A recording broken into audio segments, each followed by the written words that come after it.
ایک شخص کی کہانی ہے. ایک شخص کی شادی ہوئی چند برس پہلے. اللہ پاک نے انہیں ایک بیٹی سے نوازا. اس نے اس کا نام رکھا دعا.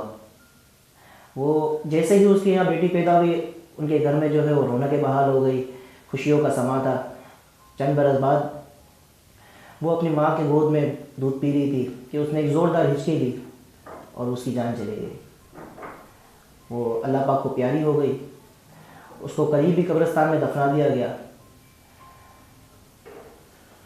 چند دنوں بعد وہ شخص کہتا ہے کہ مرحومہ کی جو والدہ تھی وہ کہتی ہے کہ صبح کے 10 بج رہے تھے اور میں بہت پریشان تھی, اداس تھی, اپنی بیٹی کو یاد کر کے رو رہی تھی کہ اچانک سے ایک خوبصورت سی تتلی مجھے نظر آئی. جیسے ہی میں نے اس کو دیکھا میں اس کی طرف متوجہ ہو گئی, لیکن میرے دل میں اتنا غم بھرا ہوا تھا اپنی بیٹی کو لے کر کہ میں اس کا نام لے رہی تھی دعا, تو تتلی میری طرف بڑھ رہی تھی. میں نے اس چیز کو غور کیا کہ جیسے ہی میں اس کا نام لیتی ہوں یہ میری طرف آتی ہے. میں نے زور سے کہا دعا. وہ تتلی میرے پاس ہے وہ میرے کندھے پہ بیٹھ گئی. اب گھر میں ایک عجیب سا ماحول بن گیا. جتنے لوگ گھر میں موجود تھے سب یہ دیکھ رہے تھے کہ یہ کیا ہو رہا ہے. جیسے ہی دعا بولتے یہ تتلی جو ہے قریب آ جاتی ہے. میں جیسے جیسے دعا بولتی جاتی وہ یا تو میری بیٹی کے کھلونوں پہ جا کے بیٹھتی, یا تو کپڑوں پہ جا کے بیٹھتی, یا تو اس کے جھولے کے پاس منڈلاتی. ہم سب پریشان تھے کہ یہ آخر ماجرا کیا ہے. کچھ دیر گزری ہوگی, وہ تتلی اڑتے ہوئے ٹیوب لائٹ کی طرف گئی. جیسے ہی ٹیوب لائٹ کی طرف گئی تو ایک چپکلی نے اس کے اوپر حملہ کر دیا. جیسے ہی اس کے اوپر حملہ کیا وہ زمین پہ گر گئی اور وہ اسی وقت ہلاک ہو گئی. ہم سب پریشان ہو گئے کہ یہ ماجرا کیا تھا. دعا کا نام لیتے تھے اور یہ آ جاتی تھی تتلی, دعا کا نام لیتے تھے اور یہ تتلی جو ہے کبھی جھولے پہ جا رہی ہے کبھی کپڑوں پہ جا رہی ہے. اب پریشانی کا عالم تھا, سب گھر والے پریشان. اور دوسری بات یہ کہ وہ چپکلی نے اس کو مار دیا, تو اس سے ہمارا غم اور تازہ ہو گیا کہ یہ کیا معاملہ ہے. ابھی ہماری بیٹی کا انتقال ہوا تھوڑے ٹائم پہلے, اور ابھی یہ تتلی والا ماجرا, اور تتلی کو بھی جو ہے وہ چپکلی نے مارا. ہم بڑے پریشان ہوئے. یہ ماجرا سارا میں نے اپنے جو ہے وہ خاوند کو بتایا کہ اس طرح سے ہوا ہے.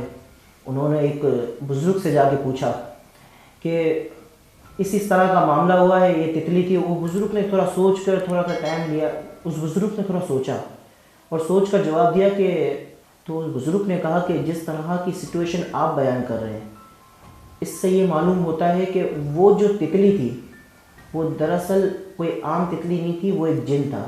وہ پر اسرار تتلی ایک جن تھا, اور جن بھی کون سا, ہندو جن, جو غم کے ماحول میں آپ کی ایمان کو چھیننا چاہ رہا تھا اور ایمان کو قبضہ کر کے آپ کو جو ہے ہندو بنانا چاہ رہا تھا.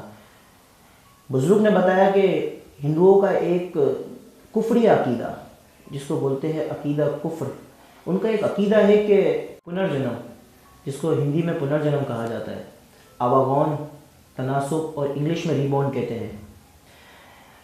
پنرجنم کا مطلب یہ ہوتا ہے کہ ہندوؤں کے مطابق کہ جیسے ہی شخص مر گیا تو اس کی روح کسی اور کے اندر منتقل کر دی جاتی ہے. اس کو آواگون کہتے ہیں, پنرجنم, ریبورن کہتے ہیں. اور وہ جو چپکلی کا معاملہ تھا, بزرگ نے فرمایا کہ جو شیطان آیا تھا نا ہندو, وہ آپ کا ایمان چھیننا چاہتا تھا.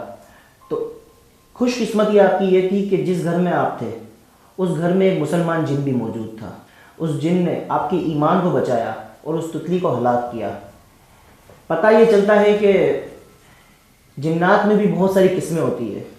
ان میں ہندو بھی ہوتے ہیں, ان میں مسلمان بھی ہوتے ہیں, ان میں سکھ بھی ہوتے ہیں, الگ الگ مذہب کے بہت سارے جن ہوتے ہیں.